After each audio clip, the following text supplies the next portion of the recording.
Good morning बेटा।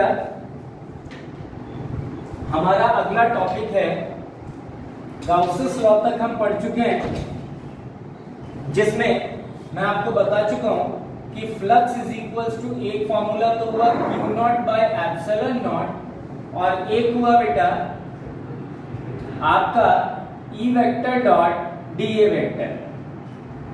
अब हम गाउसेस लॉ से इलेक्ट्रोस्टैटिक फोर्स को प्रूव करेंगे। इलेक्ट्रोस्टैटिक फोर्स का formula 1/4 pi epsilon not Q1 Q2 by R square होता है, ये हम सब लोग जानते हैं। तो इसी से प्रोसीड करेंगे और देखते हैं गाउसेस लॉ के साथ इलेक्ट्रोस्टैटिक फोर्स को कैसे हम प्रूव कर सकते हैं। Again very important question for your board exam. तो मान लेते हैं let us consider a point charge. Let us consider a point charge. ठीक है, एक पॉइंट चार्ज हम कंसीडर कर लेते हैं यहां पे पॉजिटिव नेचर का। अब हम सब जानते हैं कि for point charge the Gaussian surface must be spherical in shape. तो the Gaussian surface for point charge is spherical। तो हमने क्या किया, एक spherical Gaussian surface कंसीडर कर लिया। let the radius of Gaussian surface is equals to, मान लेते हैं कितना बेटा, r। तो ये हमारा एक पॉइंट चार्ज हो गया और ये हो गया आपका गाउसियन सरफेस। पहले पढ़ चुके हैं हम कि अगर पॉइंट चार्ज है तो पॉइंट चार्ज के लिए गाउसियन सरफेस जो होना चाहिए वो स्फेरिकल होना चाहिए। तो मान लो यहां पे एक पॉइंट है P। इस P पॉइंट पे अगर पॉजिटिव चार्ज है तो हमें पता है इलेक्ट्रिक फील्ड क्या होगा बेटा, अवे होगा E वेक्टर। इसी तरीके से चूंकि कर्व सरफेस है तो बिल्कुल जरा सा एरिया दैट इज dA और इसका एरिया वेक्टर इस तरफ dA वेक्टर। हम समझ गए। देखो आधी से ज्यादा चीजें तुम पढ़ चुके हो, गाउसेस थ्योरम जब प्रूफ किया था तो उसी टर्म में हमें पढ़ना है। ठीक है, अच्छा तो हम कर सकते हैं बेटा, जो हमारे पास इलेक्ट्रिक फील्ड वेक्टर होगा, हमें पता है इस डायरेक्शन में r कैप होता है that is radial unit vector. तो हम लिख सकते हैं E vector is equals to KQ by R square और साथ में R कैप। इसी तरीके से अगर DA वेक्टर की बात की जाए तो DA vector is equals to magnitude DA and साथ में क्या बेटा, R कैप। तो जरा सा flux that is d phi। d phi is equals to लिखा जा सकता है तुम्हारा E vector dot DA vector. तो हम लिख सकते हैं d phi का इंटीग्रेशन क्या हो जाएगा, phi which will be equals to, देखो इलेक्ट्रिक फील्ड तो कांस्टेंट है बेटा क्योंकि KQ बाय R स्क्वायर होता है, या अभी अगर इसको ऐसे ऑपरेट कर लो KQ by R square R cap dot ये हो गया तुम्हारा DA और साथ में R कैप। अब हम सब जानते हैं R cap dot R cap जो होता है वो कितना होता है, 1, क्योंकि सेम यूनिट वेक्टर का जो डॉट प्रोडक्ट मिलता है बेटा वो 1 ही मिलता है।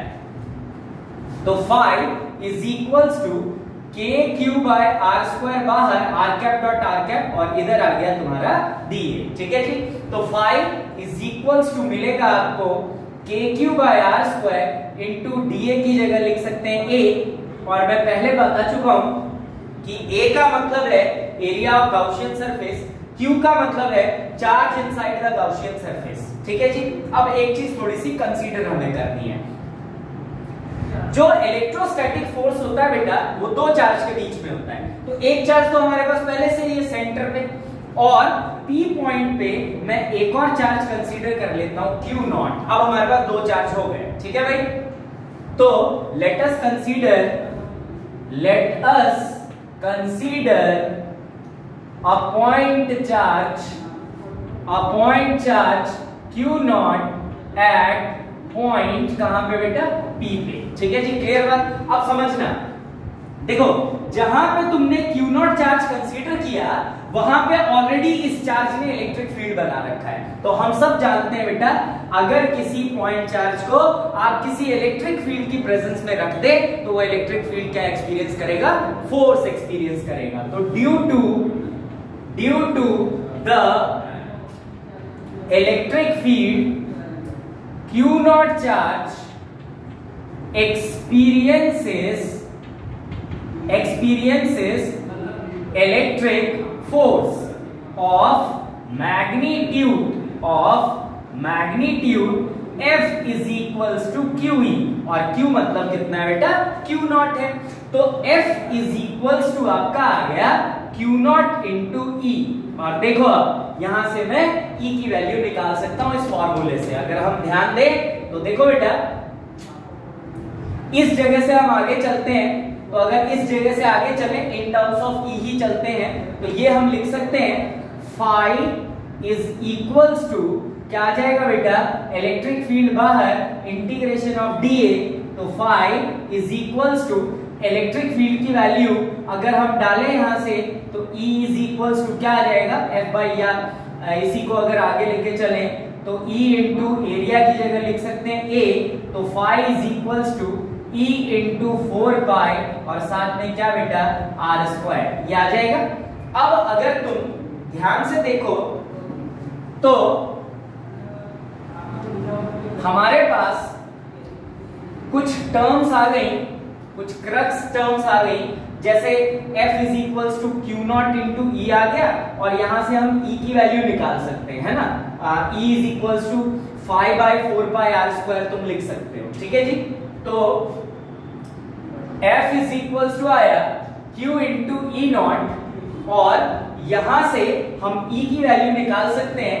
E इज इक्वल्स टू लिख सकते हो 5 अपॉन 4 पाई और साथ में क्या बेटा? आर स्क्वायर, ठीक है जी। अच्छा, फाई की जगह तुम Q into epsilon not Q bye epsilon not लिख सकते हो, जो ऑलरेडी हम पढ़ चुके हैं। फाई इज इक्वल्स टू लिखा जा सकता है Q बाय एप्सिलॉन नॉट। तो E इज इक्वल्स टू आ गया हमारे पास Q बाय एप्सिलॉन नॉट और 4 पाई साथ में आर स्क्वायर। अब इस इलेक्ट्रिक फील्ड की वैल्यू को यहां पे हम पुट कर देते हैं, तो F is equals to Q not into Q upon 4 pi epsilon not R square. और अगर तुमको दिख रहा हो तो ये वही फॉर्मूला बन गया K Q1 Q2 by r square के फॉर्मेट में। तो ये आया तुम्हारा proof electrostatic force by Gauss's law.